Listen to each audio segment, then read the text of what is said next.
Assalamualaikum warahmatullahi wabarakatuh. Kembali lagi bersama saya, Agung Prayoga, masih tetap di Agenda Eduku. Pada kesempatan kali ini nanti akan kita bahas bersama contoh soal uji kompetensi NERS tahun 2021 untuk stase maternitas, di mana kita ketahui sendiri untuk blueprint soal untuk di uji kompetensi itu maternitas menempati angka 8-14%.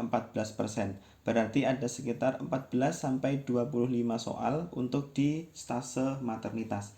Berarti bisa kita cermati apabila kita memahami seluruh materi, maka kita akan mempunyai peluang untuk bisa betul sekitar 14-25 soal. Tentunya ini akan sangat membantu, di mana total soal adalah 180 soal. Makanya harus menjadi perhatian bersama. Jadi bagaimana contoh soalnya? Mari kita bahas bersama. Baik, kita menuju ke soal yang pertama. Seorang perempuan berusia 35 tahun, hamil 28 minggu, datang ke Poliklinik KIA untuk memeriksakan kehamilan. Hasil pengkajian riwayat persalinan tahun 2010 melahirkan bayi laki-laki usia kehamilan 38 minggu. Pada tahun 2015 melahirkan bayi perempuan usia kehamilan 37 minggu. Dan pada tahun 2020 mengalami keguguran saat usia kehamilan 12 minggu. Bagaimana penulisan status obstetrik pada kasus tersebut? Apakah A G3P1A2, G3P2A1, G4P2A1, G4P3A0, atau G4P1A0? Mari kita bahas bersama. Untuk pembahasan soal nomor 1, ini adalah berkaitan dengan materi status obstetrik, di mana kita harus pahami tentang gravida, partus, dan abortus. Di mana kita ketahui sendiri untuk gravida ini adalah merupakan jumlah kehamilan tanpa harus melihat lamanya termasuk kehamilan saat ini. Untuk yang kedua adalah tentang partus, di mana partus ini adalah kelahiran setelah gestasi 20 mg tanpa melihat kondisi bayi hidup atau mati.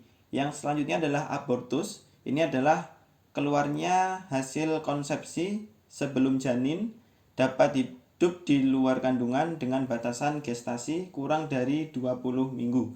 Jadi pada soal ini berarti adalah gravida ini adalah ada di angka 4, di mana saat ini kehamilan 28 minggu 1, persalinan tahun 2010 2, dan 2015 3, dan riwayat keguguran pada 2020.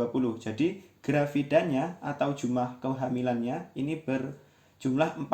Untuk partusnya atau persalinannya ini ada 2, di mana persalinan tahun 2010 dan tahun 2015. Dan sedangkan untuk di bagian abortus atau keguguran ini terjadi di tahun 2020. Jadi ada 1.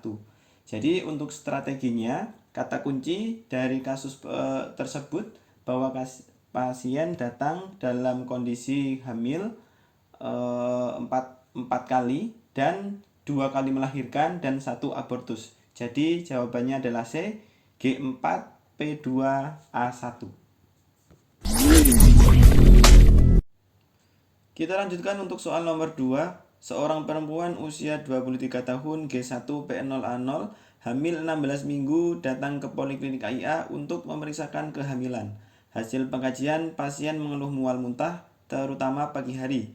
Tekanan darah 110/80 mg Hg, frekuensi nadi 80 kali per menit, frekuensi nafas 20 kali per menit, dan suhu 37 derajat Celcius. Apakah tindakan keperawatan yang tepat pada kasus tersebut? Apakah A. menganjurkan makanan yang pedas dan asam, B. menganjurkan makanan yang mudah dicerna, C. menganjurkan untuk mengkonsumsi obat anti mual, D. menganjurkan makanan yang tidak merangsang mual, atau E. menganjurkan makan makanan yang berbumbu sebagai penambah nafsu makan? Baik, untuk pembahasan nomor 2, kata kuncinya adalah tindakan keperawatan apa yang tepat pada kasus tersebut.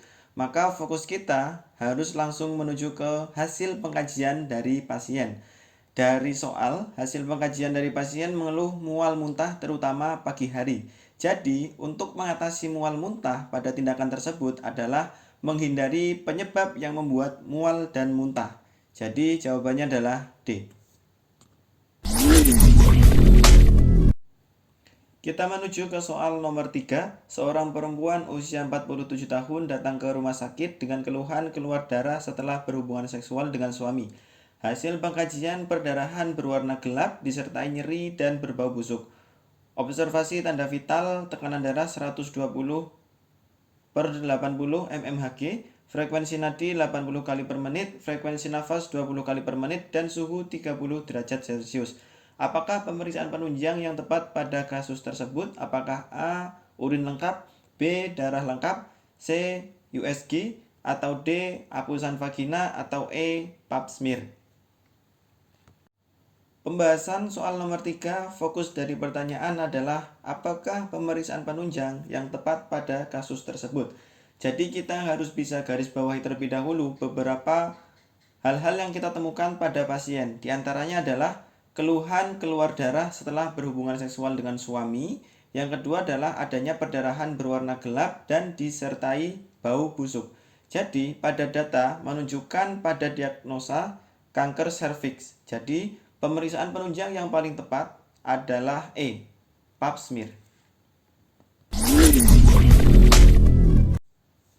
Kita menuju soal nomor 4. Seorang perempuan usia 25 tahun datang ke Poliklinik AIA untuk memeriksakan kehamilan.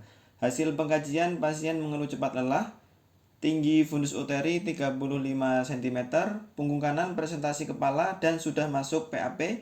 Hasil observasi tanda-tanda vital tekanan darah 110/90 mmHg, frekuensi nadi 80 kali per menit, frekuensi nafas 20 kali per menit, dan suhu 30 derajat Celcius. Pertanyaannya adalah berapakah usia kehamilan yang tepat pada kasus tersebut? A. 20 minggu, B. 40 minggu, C. 20 minggu, D. 24 minggu, atau E. 32 minggu. Masuk ke pembahasan soal nomor 4, di mana pertanyaannya adalah berapakah usia kehamilan yang tepat pada kasus tersebut. Jadi, untuk menentukan usia kehamilan berdasarkan tinggi fundus uteri atau TFU, yaitu menggunakan rumus McDonald, di mana rumusnya adalah TFU kali 8/7, di mana kita ketahui untuk TFU-nya adalah 35 cm kali 8/7. 35 dikali 8, maka hasilnya adalah 280. 280 dibagi 7, yaitu hasilnya adalah 40 minggu. Jadi jawabannya adalah B. Soal nomor 5. Seorang perempuan sedang dirawat di ruang bersalin dan baru saja melahirkan anak keduanya. Saat ini bayi baru lahir dan sedang ditaruh di dada ibu untuk proses inisiasi menyusui dini. Suntikan oksitoksin di paha luar pasien diberikan dan kontraksi uterus sedang diperiksa. Apakah intervensi keperawatan selanjutnya? Apakah A. Melahirkan plasenta, B. Mengecek adanya perdarahan, C. Mengecek kemungkinan bayi kembar, D. Memberikan vitamin K kepada bayi, atau E. Memberikan injeksi oksitoksin yang kedua. Menuju ke pembahasan soal nomor 5, di sini adalah apakah intervensi keperawatan selanjutnya. Untuk materi soal nomor 5 ini adalah berkaitan dengan manajemen aktif kala 3.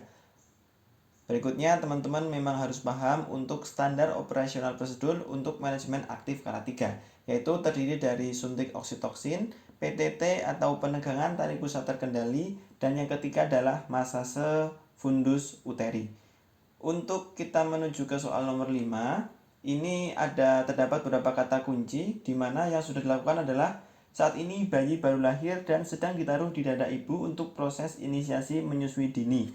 Suntik oksitoksin di paha luar pasien sudah diberikan dan kontraksi uterus sedang diperiksa. Oke, kita menuju ke contoh jawabannya, yaitu A. Melahirkan plasenta. Ini sepertinya jawabannya paling tepat, itu dilakukan setelah suntik oksitoksin, di mana pasien tadi sudah dilakukan suntik oksitoksin. Dan jawaban yang B, mengecek adanya perdarahan. Kalau pengecekan adanya perdarahan ini adalah dilakukan setelah plasenta lahir. Dan yang C adalah mengecek kemungkinan bayi kembar. Ini dilakukan sebelum penyuntikan oksitoksin, jadi jawabannya salah. Dan D, memberikan vitamin K kepada bayi, ini dilakukan di bagian akhir, ini masuk di kala 4 bersama tetes mata. Dan yang ke E, berikan injeksi oksitoksin yang kedua. Di data tidak ditemukan tanda plasenta belum lepas. Jadi jawabannya paling tepat dilakukan untuk intervensi keperawatan pada kasus yaitu melahirkan plasenta karena setelah suntik oksitoksin.